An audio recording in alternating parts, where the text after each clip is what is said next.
She said that American soccer fans, most of them aren't smart. They don't know the game. They don't understand. Gio. That guy's gazpacho. It's important to take a lame gorilla, okay? Right, did you know that Arsenal died? He's got me buzzing. Up the top, it's hard to up him anyway. I'm just gonna comment on that. Welcome into Footy with the boys after a U.S. victory against the potential, maybe not, African champions, Senegal. Best team in Africa, I know that. Best team in Africa on the field. In terms of administration of AFCON, who knows? That might be Morocco. But the U.S. with a big win against Senegal. We will be breaking that down, the 3-2 victory. Damn, he's yelling. There were 5 goals in that, technically. 2 taken back. I looked up that Senegal-Morocco final to see what the lineup was for Senegal in that. Yeah. And the scoreline says 3-0. Oh, from Morocco? Yeah. Yeah. Well, Damn. dang. I don't remember that. I thought it was 1-0 Senegal. That's interesting. How did it get to extra time? But yeah, USA versus Senegal. It could still go to extra time, 0-0, and then 3 goals in extra time. But yeah. Usually don't do a penalty shootout, though. We'll talk about the game, obviously what happened. Starting 11, then the second 11, essentially, other than Berhalter, our strongmen playing it all. Until Zendejas came on. Should have scored. Little man. We'll talk about everything there, what we want to see in terms of the next game coming up against Germany here in Chicago. And what we feel like going into this World Cup. Obviously, you did a little Arsenal Alley, RIP. And then our journey to the World Cup, finding our team. We'll also be breaking down the path to the final for the U.S. in this World Cup with hypothetical, not set in stone matchups that they would then face in the knockouts. How are you bringing this up? Oh my god, dude. It's what we're going to talk about. So over it. Let's talk about, first of all, just USA Senegal. 3 goals to 2. It was 2 different 11s in this one, essentially. 10 substitutes at the half, including the goalkeeper. How did Chris Brady do? Yeah, that's a tough debut. I do think it's a decent idea to get him his debut before the World Cup. If in any sense you do think he's going to have to play in any type of sense, you don't want that to be his first cap. This wasn't a great first cap for him either. But let's talk about the starting 11. We start with Pepi in this one. We start with Matt Turner in net. We start with Gio Reyna at the 10. And then Sebastian Berhalter, I think, is the other notable one in the center that was different than maybe what you're expecting. Obviously, Chris Richards not starting this one due to his injury, staying home in the Atlanta complex for U.S. Soccer for this one. What did you make of the starting 11, how they kind of meshed together here? Because they were buzzing. Those first 20 minutes, holy shit, I thought we might win the fucking World Cup. I still feel like we might. Yeah. What's the path to the... Yeah. hey, we'll get into that, brother. Speculation break. Electric, dude. I mean, Pepi looked dynamic. What'd you think about the 11 when it first dropped? I think is a good place to start. Berhalter? When the first drop, I said, where's McKennie? Are we not doing the full-on starting 11? And then I saw Reyna and Pepi. I was like, okay, maybe it's a little rotated. Yeah. Berhalter stuck out to me immediately. Yeah. Matt Turner stuck out to me immediately. Happy for Matty. Yeah. Thought he played solid, too. Good shit. Yeah, he did have a good shit. He played solid. Yeah. Couple good sets. And Mark McKenzie at the center of the 3 also stood out to me. Has he played there for us before? Well, no, because Richards always does. Been there. Yeah. And I mean, all things considered, I think he did a fine job. I think that's pretty indicative that he's going to be in the starting 11. That he McKenzie? Yeah. I don't know if that's true, though, because we can go. If you trust him enough to put him there, I think you trust him enough to start. But I think the biggest thing is that it turns into, essentially, if you just look at it for most of the game, it was a 4-2-3-1 with Serginho Dest as that right wing. He was playing so high up. Yeah. You could hear Jesus Perez from the bench screaming at Jedi Robinson to also get super high up when they were attacking. I think he's just one of the center backs and then ends up sliding to the right. Alex Freeman plays that right back / right center back role. I think Alex Freeman also had a hell of a game. Like, in terms of that right center back role, he's very good. I'm confident in his ability to play that that position. I think he's continually through camp with the U.S. looked better and better. Plays obviously the ball into Pepi for that goal that Pepi slots over to Pulisic for the second one, and was just a menace defensively, staying with players. And I don't remember who said it. I don't know if it was a broadcast or something after a podcast with, I don't know, someone. But I do think he is a hell of an athlete, and I think Poch actually values that as like speed on that right center back. You do need a little of that with Ream there, because yeah. But also, I don't think it's the most important thing. It definitely works against a team like Senegal who wants to run at you the whole time, and I thought he played that role pretty good. So shout out to Freeman. He was solid. The Berhalter inclusion, I was not surprised by, actually, when I saw the starting 11, and actually thought he played really well today. I think I thought he played good, dude. I think he played fine. I think he played well, and I am seeing a lot of flack all over Twitter and everything about all these MLS players, and we'll talk about them later.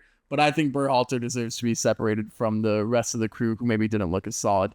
Because I thought in the first half he looked solid. I think everyone got kind of caught out for that first goal right before halftime. I think you can blame McKenzie. I think you can blame Jedi. I think you can blame Berhalter. I think you can blame Adams. I think Ream, Robinson. You can blame everyone. Issue there. But Robinson wasn't in.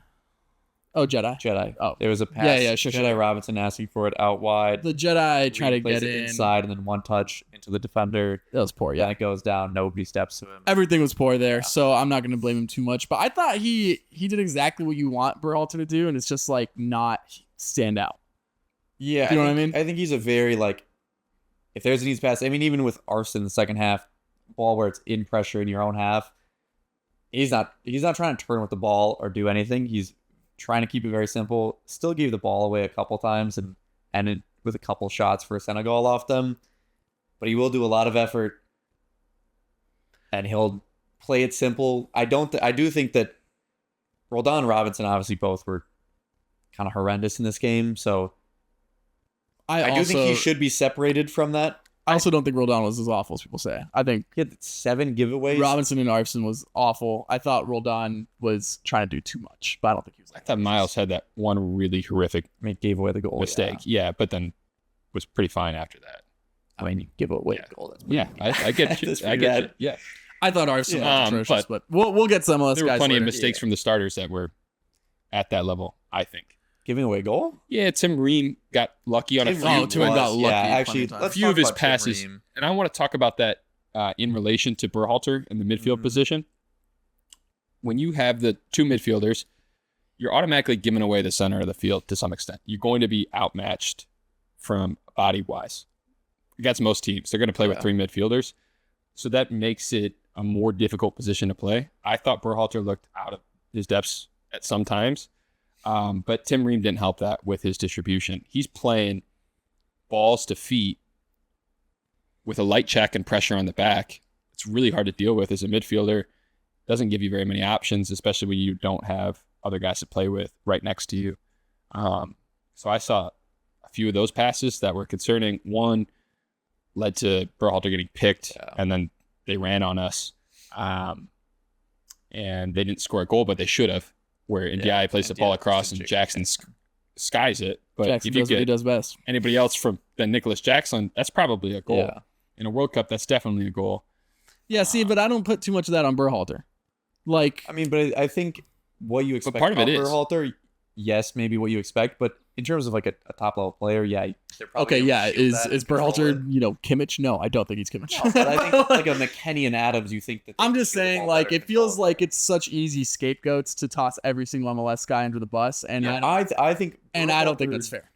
I don't think it's tossing him under the bus. I'm saying it's like a ton of responsibility for a player with not that much experience to play that role. What? Say it again. It's a ton of responsibility to play that role. Oh yeah. And again, I thought he was fine. I thought he was solid. You can't hide a player when they're asked to play that 2-man midfield. I don't think he hit. I don't think so either. But I also don't think he stood up or played great. I'm not looking for Berhalter to put it in like a 5 out of 10. I'm not looking for Berhalter to be my best player. I'm looking for Berhalter to go out there and not drag everyone down with him. Yeah. And he did that. He subbed.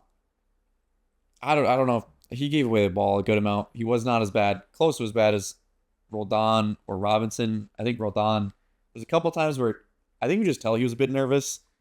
There was he's trying to play quick, kicked it off like his own foot, or just kicked it kind of blindly and completely messed it up. The Robinson one is just a blind pass back. I think those two are like kind of separated. I think Arsene, as much as I don't like him, and I think he's a liability defensively, he can do something attacking wise. He's a shifty player. Showed that a bit, getting out of our own end when Sebastian Berhalter was just playing it back to him after a pass, gets away from the defender or from the attacker, and then gets it up the field. Ream, I do think, is maybe an MLS player that is a little concerning because he's going to play. He was getting away. He had some calm, nice touches to get away from strikers. Yeah, dude, It was twice like he did like some step crazy. over He did a little step, a little body thing, gets right around him. Confident. I'm like, oh my god, Jim Ream, and then he just. That's my guppy time. Right after. You would have a horrible pass right after and give it away, and I'm like, Yeah. there was like 90% of it was so nice to get away and get the space, the time, and then you play a shit ball in, and it's like, oh well. I wonder if Poch talks to him. He's like, hey man, just keep it a little bit more simple. Because I think he was just trying to force like line breaking passes for no reason. You know what I mean? I think if he just also gets one over the top, if he just gets one to one of our playmakers who's maybe a little bit closer to him on the pitch, I think you're fine. There's nothing wrong with playing that ball to your left back, you know? Yeah. There's nothing wrong with that, No, and especially when your left back is Jedi. especially when Jedi Robinson, Pulisic are connecting like that, and overall the connection. I mean, I think the connection on that left side and then with Pepi was amazing. Dest obviously does his own thing, and he's so good on the ball. Always Who are we gonna talk about right now? Are we doing Pepi or are we doing Pulisic? Because I have thoughts on. I'm sure we all do have thoughts. I mean, on let's do the striker because I think Pepi gets the start, looks great, doesn't really get on the score sheet in terms of goal, but gets the assist, gets the pass to assist, creates that chance for Serginho Dest's first goal, and obviously passes it into Pulisic the second. Was great with the hold up. I think one of the things that was underrated that I really liked was when Berhalter chips that ball back in. It was a lofted ball. He really can't get any power on that header. Instead of just going for it, which you see most strikers do, has the wherewithal to turn, see somebody else in the box, head it down diagonally back towards Jedi Robinson.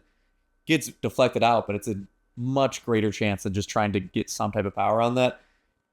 He looked really impressive. And then you had Balogun come on in the second half, scores within 4 minutes, called off. which was way off, by the way. The correct. It was like, yeah, I think that one was though, considerably. He should have got himself back on. Yes, that was I blame. my. No, I watched that back, and it's Tillman shifts a little bit to the side. The center back's still there. He's in line with him. He looks like this for 1 second. Ball comes in, and the defender jumps up to try and jump in front of the pass. So I think it's a little bit closer on Ballow's end in terms of he was checking the line, and then defender jumps up at the pass. But I just then like him. he Yeah, that's fine. has the one where he kind of shields it off, and the defender goes down with him. I don't think that's a foul. He's going shoulder to shoulder when the contact happens, and then falls down. Oh, that one pissed me off, bro. So the announcer is then going, Oh, "That's absolutely. I'm biased, but that's a foul." I'm like, that No, it's was not. That is that was a crazy. normal thing. I thought Tillman was puts just that in. using his That body, was yeah. But crazy. then Ballo finally gets his goal.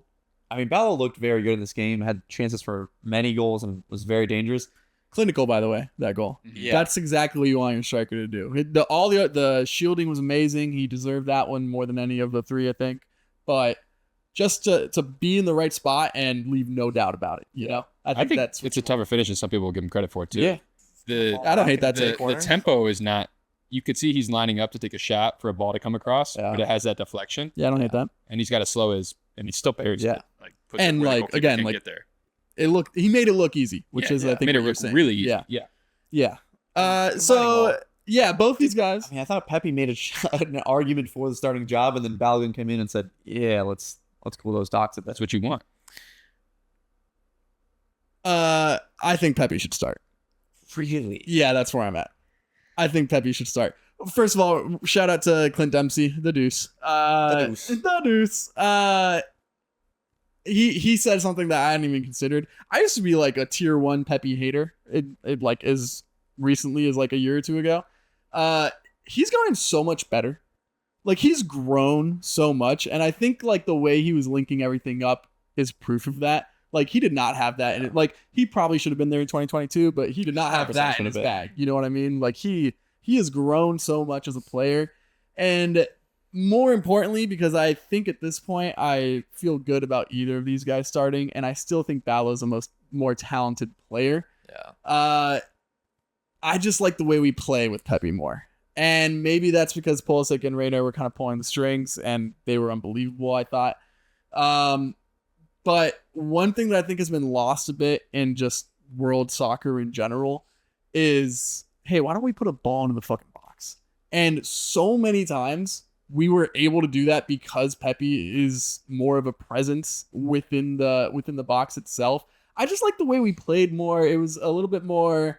Balo was like always going to try to shoot, which I think, Yeah, you want. Yeah. Yeah. I don't know if Pepi has that same mentality, but I think other people feel like they can do more with Pepi in there than maybe with Balo. I think with Balo, it's a little bit of Balo's going to do something sick. I think with Pepi, I thought those are the best 20 minutes I've ever seen the U.S. play, period.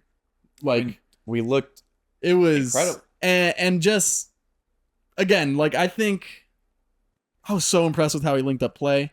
I think hold up and link up play are so different, and the fact that he did them both at the same time was so impressive. Yeah. And did well too, because Also a perfect pass on the assist. Like right where he needs a to good take pass. one touch away and then good pass for sure. Yeah. I just like the style we play more with him. So me personally, day one, it's gotten to the point where I'm looking at that lineup that started and I'm like, is that our lineup? not that far off. Is that our lineup to start? It's damn good. I mean, I think Put in Chris Richards and call it a day? I think both players think they should start. I think As they Pepi should. has the mentality that they he's both good enough deserve to start Yeah. realistically. Agree that. And I don't have a huge preference between the two of them. I think both are high quality. Yeah. I think this is a luxury that we have two starting caliber forwards when we've been in such a bad space with those striking options recently. The pass that he plays to Pulisic for the first goal, outstanding. Yeah. He takes two defenders out of the game, recognizes that there's space and that Pulisic's running. The link up there, that's truly incredible. And that's what Nick goes back to, the best soccer we played in recent memory at least. When are we making those kind of link ups? I mean, that is two players that understand how to play together, for sure. That was really great to see. Columbia 3-1. His hold up was great. He was drawing fouls. He was just a menace for that back line to deal with. Yeah. I thought he got into the right space. I think he understood space well. And I think he made all the right decisions. And I think And he then- looked really good with Pulisic.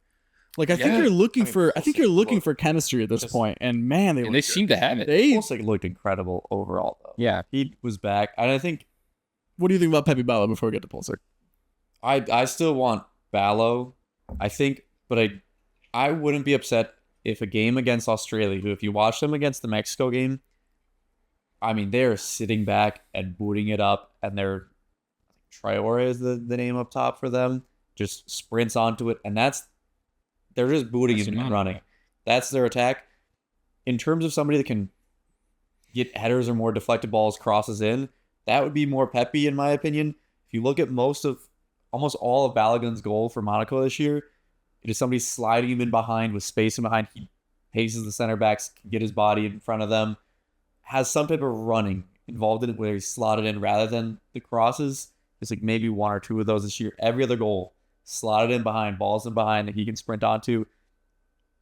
I think that might be better against a Turkey or against teams that maybe are at a higher level, like a Senegal, who wasn't going to sit back against us.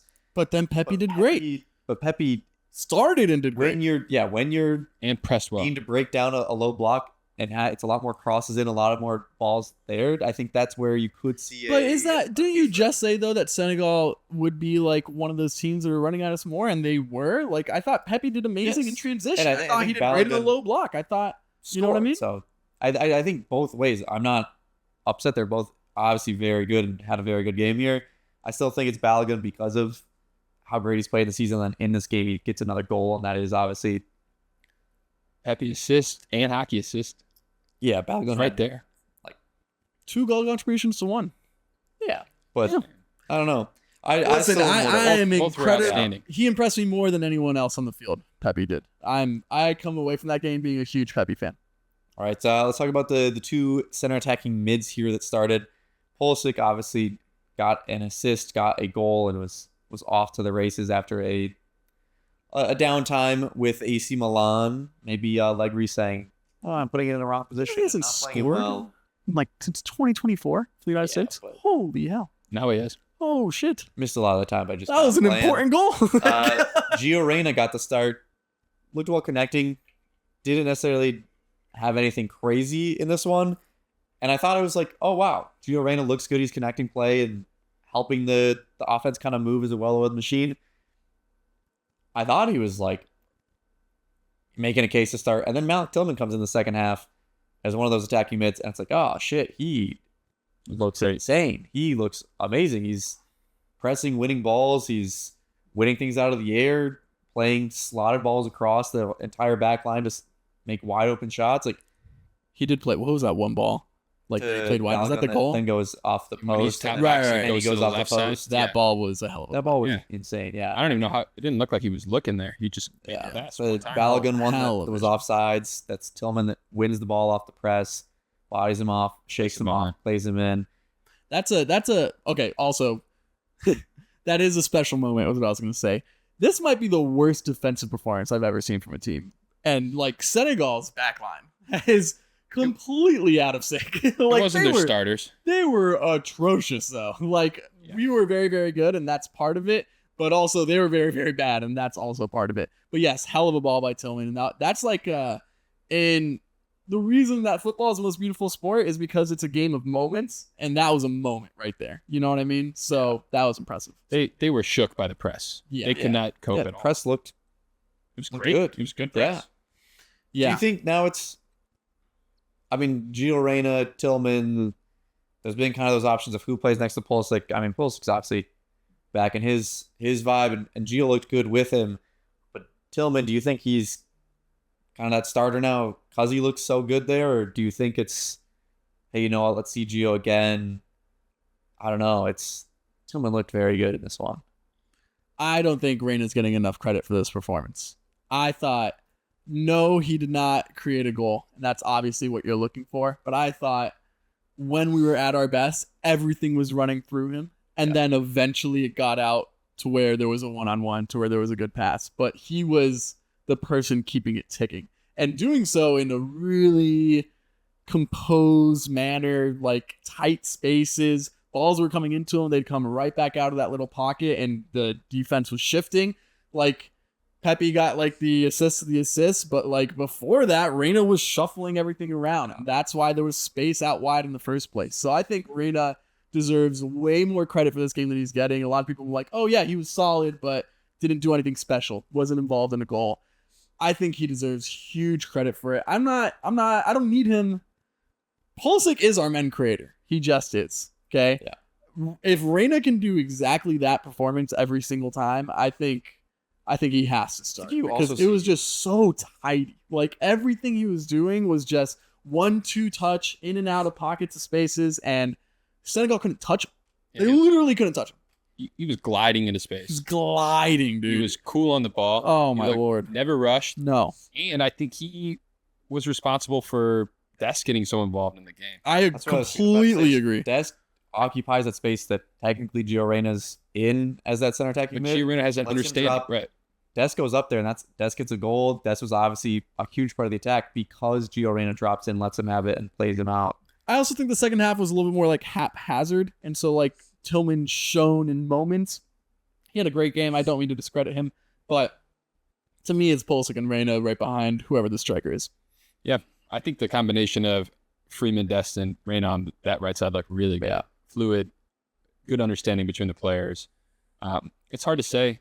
I still think Brendan Aronson's unlucky not to get some minutes here. He I wanna got see married. what- Congratulations before, to Brennan so- Aronson. What did he? He got married the day before. So Congratulations. Oh, he wasn't ready. Okay. Haji right. Didn't know that. Unfortunate that Pepi Shout out and Balogun Meth and both Messi looking and the insane that misses. he didn't get the play time, but We'll probably see them this weekend. certainly some good performances out of the attacking mids. One thing I will note is that Tillman dropped to that holding midfielder role Instead of McKinney. next to Roldan. McKennie was playing the attacking mid. So I think it does beg the question. We were this whole time thinking McKennie next to Adams, and I still think that that's maybe what Pochettino still does. But is it is there a world where we see Adams, Tillman, and then a McKennie at the 10 and next to Pulisic, where those can swap a little bit more. There's a lot of fluidity there. And I mean, it goes into a 4-2-3-1, so it's kind of a little bit more central, and they're playing as a 3-man midfield. But I mean, McKennie played his ass off, but he was the worst of those 4. yeah, I think both McKennie and Way, I think really the whole team in that second half, the first 10 minutes, it looked very disjointed. And I do think part of that is you have 10 changes, and it's some of the players that maybe are at the very bottom of the roster in terms of a Roldan, a Robinson, I think Scally. Scally looked bad. Some people said Scally. I said I did think Scally had a good game, and people were like, "What do you mean?" Scally looked And bad. I said I'd rewatch and kind of see, but he looked a little unsure on the ball and a little Clueless on the uneasy. ball. Not even a little. So I think that hurt some of the possession and the quick play around. I think Weston, about 10 minutes into the second half, kind of flipped a switch and said, "Fuck this! I'm getting stuck in. I'm making my case to start." Started sliding in, going crazy and creating a lot. Same with Weah. He had some commitment where he slid in, blocked some shots. He obviously gets the assist to Balogun on Balogun's goal there with some good combination with McKennie. But I don't think there's room for Weah to start. Is there room? Is McKennie the starter in center mid too? Like, does he take Sebastian Berhalter out? Do you put Gio Reyna and Malik in there? What's the preferred midfield right now after this performance? Still Adams and McKennie for me, no doubt about it. I think, you need a player who is going to check to the ball, cover space, and have an understanding with Adams. I don't think the understanding between Berhalter and Adams for space was very good. I disagree. I thought they were spaced out fine. What are you talking about? I saw several times where you see the center backs with the ball, and you could tell they're looking for someone to check to the ball. Adams is marked. Berhalter doesn't fully commit. I think you need a player who's more aggressive. On one Aggressive end of the what? ball, Neither of these demanding guys it. though are deep lying like playmakers. And if anything, No. Berhalter's more No. that than like what? Because Playmaker, but- Berhalter didn't check in. No, but That's I think part of McKennie it. can also break lines a little bit more carrying the ball, whereas Berhalter is, like we are saying, trying to play just a safe ball and not be the weak link, where McKennie can be a plus. I think Berhalter starts. I think it's. I'm not saying I would start him. I would personally say McKennie as well, just because I think he's that much better than Berhalter. But if I'm looking at Poch's, like, here's what I'm trying to say with my Berhalter thing. I think Poch was very happy with Berhalter's performance. I think he did exactly what he wanted him to do, and I think that's what Poch is looking for out of that specific position going into this World Cup. So me personally, I don't think he's looking for dynamic play from that spot. I really don't. I think he's looking for someone who's going to do what he tells him to do, and I thought Berhalter did that. I do think, though, Pochettino in his press conference said, when saying Malik Tillman can play there, Gio Reyna can play there in terms of the defensive midfielder position, he said, really the biggest thing is that we are secure on the ball there, that we have people who are talented, that are not afraid to move the ball forward, to be on the ball with pressure around them. Don't know if that's exactly Berhalter. I think that's why he said somebody of who can replace Adams. Oh, a Tillman, a Gio, a Weston. I think that's maybe a sign that Berhalter's not. I'm willing to make a bet on this. That he starts? Yeah, I Game bet. one? Yeah. Whatever your terms are. Yeah. I don't think I'm he will. not I think hating on his performance. McKennie as a captain in the much. second half, I think that might be. I think he was fine. I think he did some things well. When he has time to make a pass, generally makes the right decision and plays a good ball. But I think that position just demands more. I think it requires someone who is comfortable on the ball and can be press resistant, can beat a player. I don't think Berhalter is that. I don't think that position requires you to beat a player. Like, I think I'm at a not looking certain for level, my they're six going to to be beat a pressing. player. Yeah, but he turned the ball over like 5 different times in this game. That led to 3 different shots for Senegal. Okay, and Jedi turned the ball over on their goal. Like, Yes, Maybe I Turn shouldn't over say one beat a time player. and- I should say maintain possession when the pass is not on immediately. I think the vibe I got from him is if his first option, second option's not on, he's not comfortable being on the ball. again, I think you're talking exclusively about him being on the ball. Yeah. Yeah, I don't think that's a part of it. Yeah, but it's not even half of it. Like, that's not for that position. It's he's not. a midfielder. God, dude. Listen, I can't believe I'm turning into a Berhalter defender before my own very eyes, but I thought that performance is nowhere near as bad as what you guys said. I think And you I can rewatch his I'm not saying it's performance, 'cause I bad. don't I'm think saying it was as good it's as you bang thought. average, but I think the way that position needs to be played in the system requires more. Look, All right, maybe listen, we don't need a debate on Sebastian Berhalter's performance level. well, throughout it's this not entire just about thing. Berhalter. It's about who's starting in the midfield. So maybe part of it is I But didn't. I think Like, we I all don't- know that Wes McKennie is a much higher level player. I also- don't think it needs to be a. I also think No, defensively, I do think it needs to he's be. not Because I the think he's same. going to start the first game. I think you see it on the play where he's like dragging the guy in the box, Berhalter. He's trying to get back. After his giveaway. Yeah. Yeah. It gets fucking mocked. He gets put to the ground. Wes McKinney's making that run way better than he is on a recover. Tyler Adams certainly is. Tyler Adams got beat on the run of the goal. What are you talking about?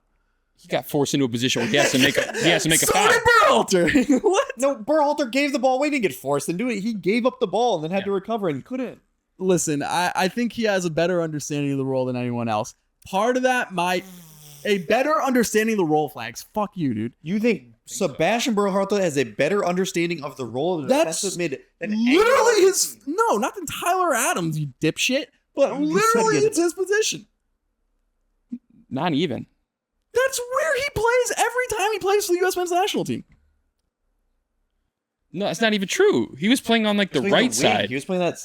Okay, that was like Potch's first camp, dude. Relax. That was like Pretty 5 recent. different camps. We're gonna beat a dead horse here. We can move on. All right. Let's No, talk about fuck you guys. the impact of this game. Obviously, I think the media, like we said, you need to get some momentum to get the crowd, the American public behind you. Obviously, good win here for them in this. Does it change anything about what you think of the U.S. men's national team going into the tournament here? Yeah, absolutely. I am willing to change my opinion every single day. With every result? I love recency bias. How far do we finish, Mike, in the World Cup?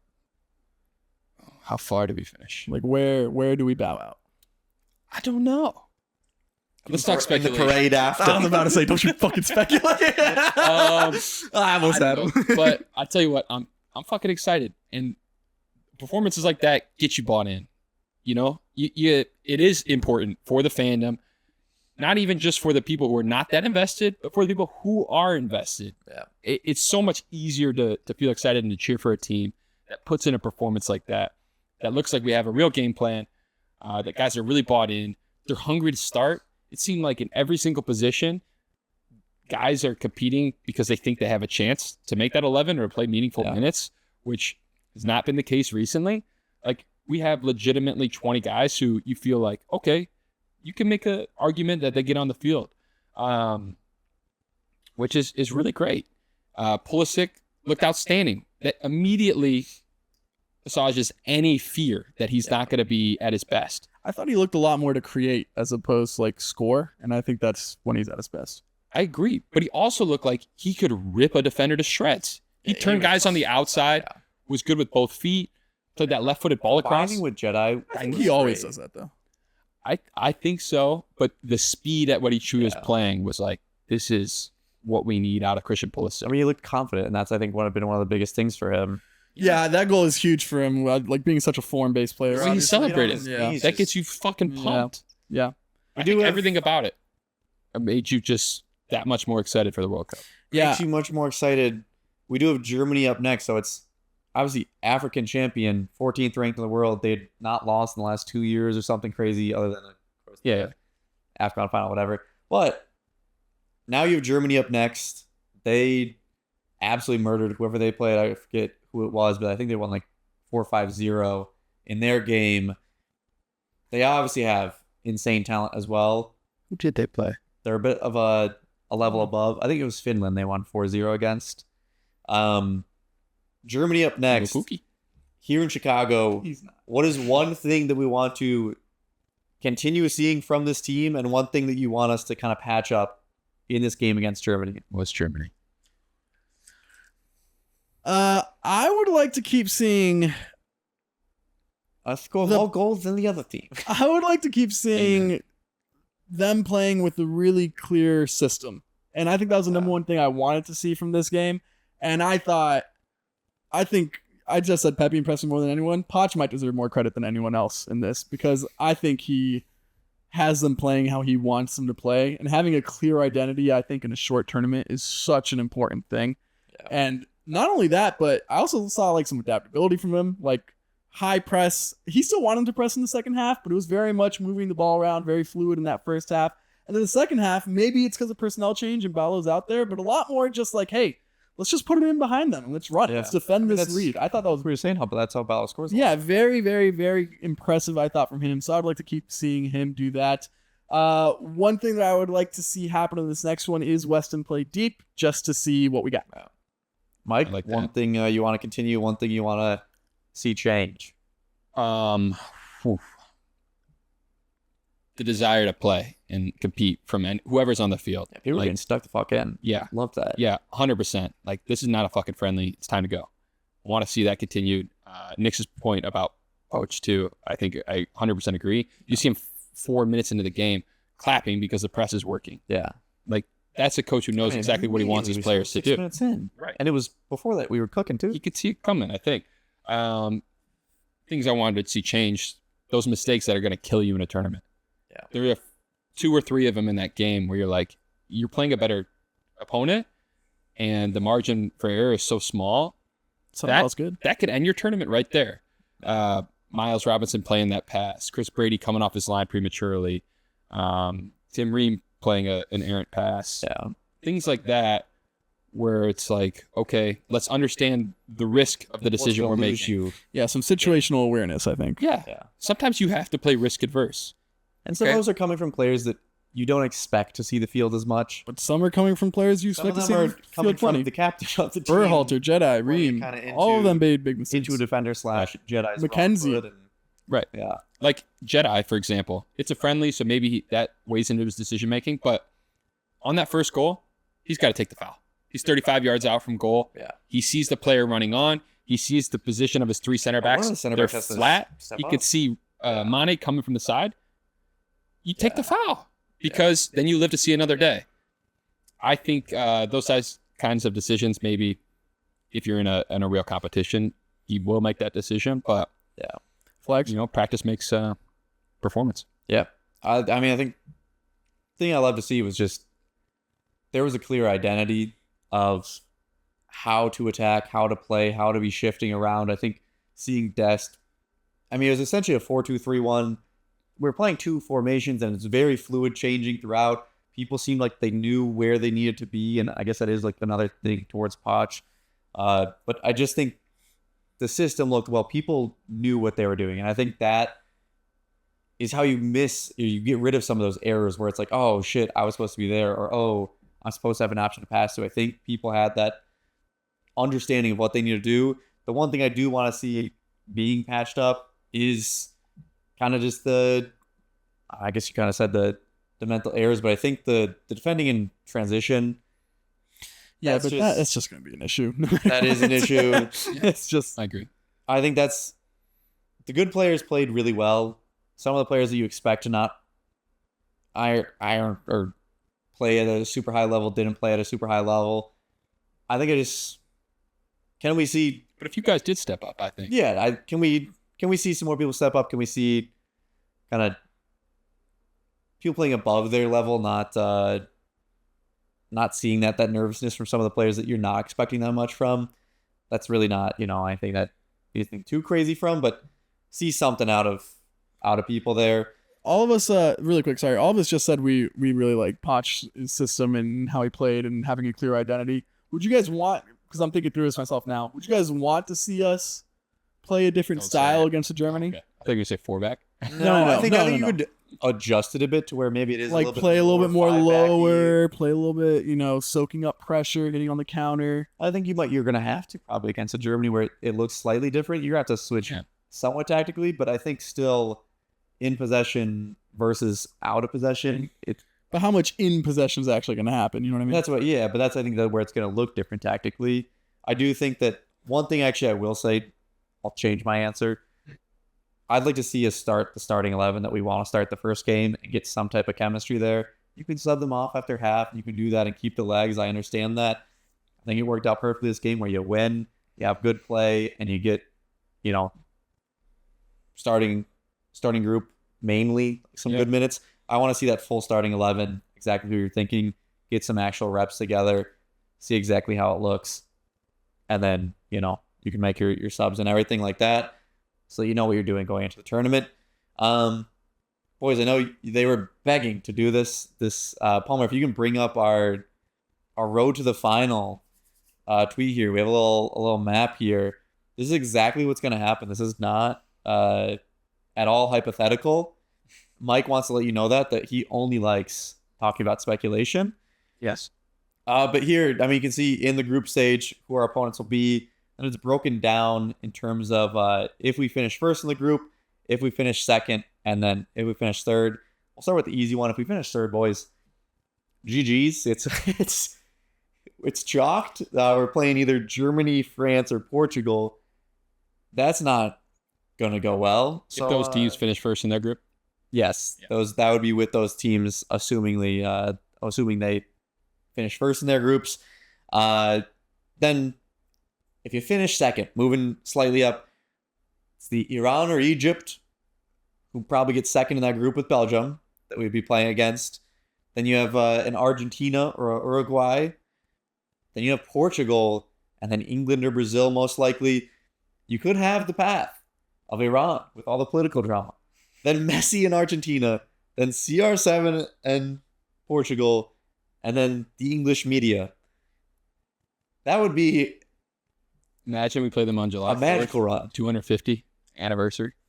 That would be something. That'd be awesome. Script writers would be going for that one. First place, obviously there's a lot more kind of speculation of who that could be. It's whoever would finish third place in those 5 groups. So those are the pen on paper most likely to finish third. Obviously, people can drop. Is there a potential we play a second place team if we finish first? No. That's a third we are place guaranteed one of the groups. So we play a third place team from these 5 groups. Then you play most likely a Belgium in the next round as long as they win their group. And then you get into Spain or Colombia, and then France or Germany most likely after that. A lot of people are saying, or looking at this map and saying, is the second place route a potentially easier route? And I think it's looking past the Belgium/Argentina, because I think Argentina we can all say is it's harder to beat than Belgium. And then you're really just basing that off of like Spain, France being on one side versus Portugal, England. I think Spain and France are better sides, but I think that's just splitting hairs at that point, no? I think it's all splitting hairs. I think the round of 32 matchup you get, sure, that's going to matter. Yeah. But then round of 16 and past, you're probably going to play a good team and need to put in an outstanding performance. Yeah. So whether you play a Belgium and Argentina, or Spain, marginally better odds, but it's still going to be an upset. We still have to beat a European team, which we've yet to do with this roster. Yeah. I think the third place teams can a giant be South American team. Would you prefer, just in terms of round of 32 and Iran versus Egypt, or would you prefer the kind of the randomization of who will get that third place spot? It could be even a Senegal if they get third. It could be a Norway. It could be a Bosnia and Herzegovina. It could be any one of these teams. Do you like kind of the Iran-Egypt second place finish? No. Far more important than who we play is how we are playing. Exactly. Yeah, I think that is true. And so let's fucking ball. And momentum. Exactly. Let's go in first. Yeah. These things stack. Why was yesterday so important? Because it's fucking real now. Like 2 months ago, that doesn't stack. Not really. A lot of shit has happened. Now you are part of this group. You've been named to the roster. You have 2 warm-up games, and then it's the World fucking Cup, baby. So keep on winning. It doesn't matter who you play from there. WFC, baby. WFC. Yeah, I think that's right. And the mentality piece, the confidence of winning the group. Not be like, it'd be cool to get second. That's a real factor. Because I think another thing is, obviously, in that it's who are the best teams in those group on paper. As we've learned with the U.S. men's national team, things don't happen on paper. So there are room for upset there. And as we've learned with knockout football. Every other team on paper is On paper. normal. Yeah. But U.S. men's national The team. US. Sorry, guys. Today we will not win. The paper did not work for us. Yes. But obviously, there can be paths within this that, a team bombs out that's supposed to be really good, and all of a sudden the path looks a lot easier. You want to just win as many games as possible to put yourself in a position against teams that are not disagree with doing that. as well. I too want to win as many games as possible. Yes. Only as many that are needed. Nick, No. speaking of games, Arsenal did have a game this Saturday in Champions League final. Yes, we did. Champion. Congratulations to them to making the final. Amen. Had the lead. For winning the Premier League. I was ecstatic. I thought for a moment, I was so happy. I was like, oh my God, Nico, he's going to get the double. I was explaining to my girlfriend how important that was, what it meant. She had no idea. Didn't want to dox the girlfriend. And then, yeah, it went away, and I said, oh God. Nick, how did you feel about the Champions League final here, ending in PKs? Yeah, it was 1-0 for a while, and the whole time I was like thinking about lifting the trophy, and I was just like crying. Like during the game, I was like tearing up, thinking about how magical that moment would be. And then when we lost, it was just emptiness. So like, it was empty. No, that really was all it was. That's all I felt. It was like, wow, nothing. Like it was atrocious. Didn't respond to any texts for a couple hours. Went out with my wife. and did a couple things to get my mind off it, but That's good. but yeah, no, I refuse to let this stain anything. Our year, I thought the championship parade yesterday was proof of that. Shout out Benny Blanco telling he got me to show his ass to everyone.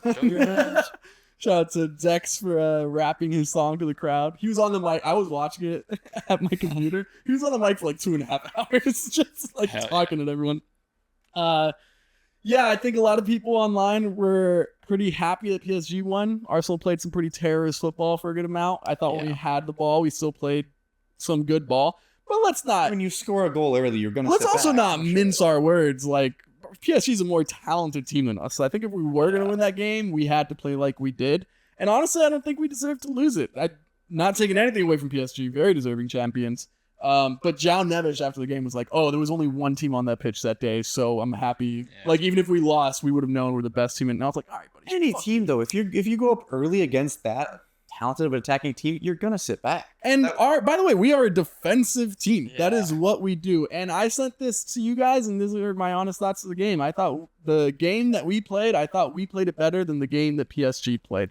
And unfortunately, the best attacking side in the world, we end up losing because we give up a PK from our third string right back. That's going to happen sometimes, and that's all right. So we go again. I think Rice was smiling at the end of the game. He said it's not done at Man City about a month and a half ago, and I think he's saying it's not done right now. I think we're going to be back very soon. I also don't think PSG played pretty football at all. No. It was one of the uglier games I've seen them play. They just passed it around there. Yeah, they had no ideas. Yeah, they didn't have ideas. I don't think they played pretty conservative for what they usually do. You could see that they were not willing to let Arsenal hit them on a counterattack. Nope. So they kept their fullbacks further back than they normally would. Pretty uneventful final, I will say, as a neutral. I was in a mainly Arsenal bar in Grand Rapids, Michigan. I was at the edge of my seat the whole time, so I can't comment on this. 99% Arsenal fans, one PSG fan. It was ecstatic watching Havertz score that goal. I was what a shot. Positive he was going to pass it. I was positive he was going to and then he roofed it. Yeah. I was like, holy shit. Kai Havertz is a big game player. So that was great. Scores in another Champions League final. Yeah. Kind of crazy. And then I think it was there to win for either team. PSG really didn't show much. Arsenal defended very, very well. Had a set game plan. I think the best move was literally that ball slid into Havertz, like of the entire game. Was that ball slid into Havertz at like some point in the first half, and then whoever the defender was, what's Pacho? Pacho. Yeah, Pacho. made a great block on it. But I thought that was like the best move of the game. So yeah. And then other than that, it goes to a PK shootout, which is, in my opinion, is straight up a coin flip. Nerves played into it for sure, and some guys missed, some guys made it, and that's all there was. But you can't be disappointed. You can be disappointed, sure, but you can't Nick said, "Well, watch me." You shouldn't feel worse than just pure disappointment. I mean, the performance was fine. If they would have seen out the win, then you can't say shit about the performance. It would have been exactly as Mikel drew it up, and it was effective, and it beat PSG. It comes down to PKs, and I think It comes down to who wins the PK shootout. And shout out to that's where the narrative comes. Shout out to everyone on that pitch because they all were battling their hearts out, bro. Like that is like uneventful final, but I think that's a true final right there. Like every guy was gassed. Very good team. I hate PKs, but also like thank God that PKs exist because they said, all right, another 15. I think people would have died. I was waiting for before a injuries. World People Cup. were pulling Yeah, up. people would have. Well, Saliba apparently out for France. No kidding. might be. Yeah, getting surgery on his back. Fought through that for the past couple of weeks. They were doing scans on him. That was. I think this morning it says He's gonna be out for the entire World it Cup. says that he's likely to miss the World Cup. It looks Wow, like. that's horrible. And Nkapie, who was the entire last 30 minutes was had bad cramps, was doing a rough. I mean, way to battle through it. So Yeah, proud of I him. mean, to track fucking Kavicha oh my God. and Due and then Barcola, okay, like fucking horrible. that's a Barcola's godsend. crazy. Yeah, He's with good. Hakimi also running at you, that's just a Yeah. task for anybody. But yeah, I mean, that's all there is to be said about the game. Congrats to PSG. We will get into our second to last road to the World Cup. Finding our second team here. And also, PSG's players. Did you see the minute comparison to Arsenal starters? Yeah. Yeah, they don't ever like the. They do have the luxury There's- to Do they rest their not? team. Do they not have They do. injuries? Because I thought our squad was deep as hell, but they're rotating every other game. Yeah, it's 40% is like the most somebody's played. Yeah, dude. I'll start with my country here for this because my phone is at 10% and I need to read off my facts. Cool. It is Paraguay. In the Paraguay. same group as the U.S. So maybe we root against them for that purpose. I think you have to root against them for that purpose. This is a giveaway, but they had a very hard path to be here. They deserve to be here. They beat Brazil. They beat Argentina. They beat Uruguay. And they tied Colombia. To qualify out of South America, had tied for the second least amount of losses in all of CONMEBOL in terms of qualifying. Very good defensive side here. And the best fact about Paraguay that I could find is they're the Wild West down there. Pistol dueling is still technically legal. Love that. As long as both parties are registered blood donors. So if you, That's a great rule. if you what a and great fact. somebody have a disagreement, you can go to Paraguay and technically, in their legal code, You can register to be a blood donor. if you're a registered blood donor, you can duel with somebody. Hey, man. Give me I mean, 48 that hours. is- Let me register. When I read that fact, there were so many of it. Oh, they have this, they have this, they have not. No. Pistol dueling, as long as you're a registered blood donor, electric. I love that. Just Boys, turn we around may 10 be rooting for paces. Paraguay ahead of the U.S. I love that. In every game against the U.S., other than the U.S., Paraguay might be a favorite. That was sweet. That is electric. How about Great fact, Flags. Nico, what is your country? all right, my first one today is England. Just show my glasses. England went perfect in their qualifying group. Perfect 8-0. And so they're actually the first European team to qualify for the World Cup. So shout out to them. Led by English champions such as Bukayo Saka, Declan Rice, and Noni Madueke, the three most prominent players. Viewed as one of the favorites. So Three Lions looking to be taking it home this summer. My quick fact for them, England remained the only team to ever win a World Cup while wearing a red jersey in the final. Wow. That's interesting. 1966. Yeah, Interesting. cool. That is interesting. That's a fun fact. Men's final. I think they'll win it. Spain was wearing a different color in 2010. Yeah. They're blue. Yeah, they're wearing their blues. Oh, yeah, the Iniesta 80s. rips it off. Only team to wear red. Pretty cool, right? Blues versus orange. That's pretty cool. Well, speaking of Spain, my first country today is Spain. What a transition. La Roja is a storied national team with a ton of success. A ton of success. On the biggest stages and many of the game's greats representing them throughout the years. They are the most winning team in European Championship history. 4 titles. Hell yeah. First in 1964, Those were in the run. and then the run. The run. Was one of the most dominant periods in international football. The Spanish team won the 2008 Euro Championship, the 2010 World Cup, and the 2012 European Championship. Who broke that unbeaten streak for them? Who's to say? Which was never been USMNT'S national team. replicated until Argentina did it recently with their Copa America, World Cup Copa America. But obviously very outstanding. Then they went into a bit of a dip in 2014 where they got grouped after still being a favorite. And that was a bit of a slide for a better part of a decade. But after falling from grace, they're The back. chosen one. They hired Luis de la Fuente in 2023, brought in a bunch of new young players, great talent, and they proceeded to win the 2023 UEFA Nations League, the 2024 Euro Championship, lost the final in the 2025 UEFA Nations League, and now they're in the World Cup and are absolutely a favorite, led by Lamine Yamal, Nico Williams, Rodri, a bunch of other talented players. The Spanish Kevin Sullivan. The Spanish David Sullivan. That's what they call La Roja True story. will be looking to win in 2026. it. Oh. Hell yeah. Wow. Palmer, we have our first three. Who is the favorite out of England? Spain? Let's go with the fucking Paraguay. chosen boy, bro. Let's go with España. España. Upset. Lamine Yamal Upset on Paraguay. is a great reason. Lamine Yamal is greater than pistol dueling to Palmer. He is. And that means a lot to him. That does mean a lot. Well, What a boys, fucking tell. my second team is a bit of a ringer. It's the US of A, America, Mark. coming in as the champions of every world war. Freedom, guns, beer, more beer, What else? and winning the 2026 World Cup. Come on, Christian Pulisic. LeBron. Please don't. LeBron unsubscribe. James of soccer. This is gonna get clipped. They're like, this is what American podcasts sound like. But you know, the US of A. We've been winning since 1776. We don't intend to stop now. The 2026 World Cup will be rigged for us to win, so you might as well get on the train now. Choo choo. We've been waiting 250 years to win this damn thing. 250. Let's go, Footy. Let's fucking go. Is it me? Yeah. I might cheer for Alright. those guys. Hell yeah.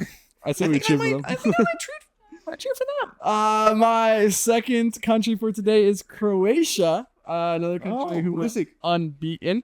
Yeah, Pulisic has some ties.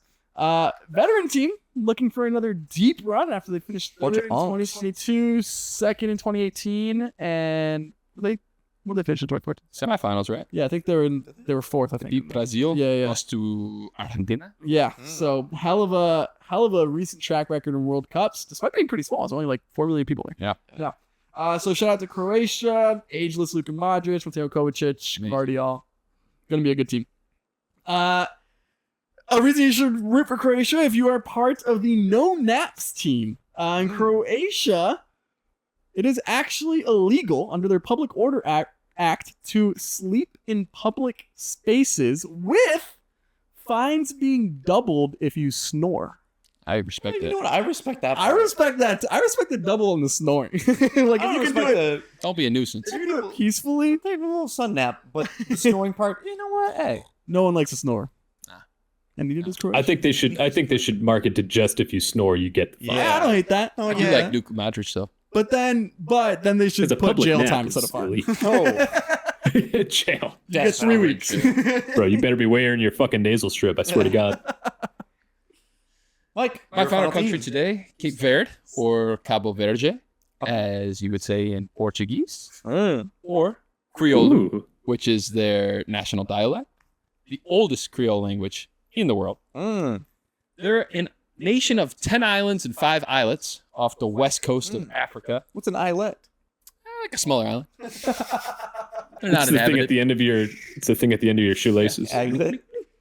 They have a population of 530,000 people. They're quite small. Yeah. It's the first time they've ever qualified for a World Cup after an upward trend of about a decade. What confederation are they in? Afghan. Oh, okay. Yeah. Western coast of Africa. That might give it away. Damn. Okay. With quarterfinal appearances in the 2013 and the 2023 AFCONs. So they've been making a little bit of a slow burn. They finally did the thing. Did a thing? The Blue Sharks, the smallest country by area to ever qualify for the World Cup, beating out Trinidad and Tobago. Area of their total country, about 4,000 square miles. Pretty tiny. That's crazy. Might have been kilometers. Who knows? They're led by former Cape Verde international head coach Bubista. Cool name. And their talisman, Ryan Mendes, who is the all-time leading goal scorer and appearance maker. Bubista is such a better name than Ryan Mendes. Yeah, no, Ryan Mendes is kind of funny. Do you like boobies? They kept Cameroon out of the World Cup by finishing top of their group. They're going to look to make some noise. In a sneaky competitive group, there could be some points up for grabs. Oh, yeah. Who's their group? Spain, Saudi Arabia, Uruguay, and Cabo Verde. Couple vision. So if you're looking for an underdog, cheer for. For islets. Well, fact though, Islets. Uruguay, they have 0 warm-up matches going into this World Cup. They said we're warm. Yeah. They said we're warm enough. Dumb. As Bielsa. Bielsa didn't want to run them into the ground before they. Said, I intend to run you guys to the ground. But Training, not the game. Yeah, what do you think he's doing right now? He's running them to the ground. Palmer, you've now heard all 6. Let us know the winner of this round and our overall champion going into It's Scott. the last right week now. of this. Right now it is. Well, Sculpt makes some money. bless. Well, boys, I don't think there will be any surprises here when I say that though I do hate snorers in public, and though I do love a good pistol duel or or a good Hispanic story, ain't nobody taking that title from Scotland, from the Scottish, Yeah. from the All right. Scots. We got 1 week to prove him wrong. And better. The Scots. You got 1 week. 1 week. If Maradona was good, Sculpt makes some money. Jesus. What a quote. I have that might be my gone in- favorite quote of all time. I've gone in and bought him next week. I'll be like, do you know 100 people who are Scottish live in Ghana? I was like, Billy Gilmore got injured in Scotland's game against shoot, who are they playing? Another World Cup side, but Curacao. Curacao, I believe, yeah. Billy Gilmore beat the got fuck out injured. of 'em. Yeah. Um, God, man. We'll turn up Curacao. Don't worry. Don't worry. We'll get you Side guys- note, thank God we got up. Not only For did they any- beat 'em in our podcast, they beat him in real life. Side note for any potential English national team fans, unfortunately, Nick tried to call his shot and ended up having them lose Oh, the yeah. World Cup. Yeah. I did guarantee an England World Cup victory if Arsenal won the Champions League. So It's over. It's not coming now out. It's unfortunate. for grabs. Yeah. It could be anyone. now the only possible solution is that my bracket ends up Yes. prevailing and Scotland beats England in the final. Yes, that's the only other Which, alternative. as Mike said, That's the will only end other- the United Kingdom. There's no speculating here. Yeah, might create a World No speculation at all. The UK just dissolves immediately. Listen, we obviously have the Germany game coming up. We have the World Cup coming up. Our opening game against Paraguay in Los Angeles SoFi Stadium on the 12th. Make sure to subscribe, like, follow us on all the socials so you get all the content we'll be putting out for that. Until next time, peace. Colombia won 3-1 today. UK back course to Mike and flags are crying tears of joy for David Moyes. The USMNT'S just lost again, but there's no choice. It's ride or die until the end on footy with the boys.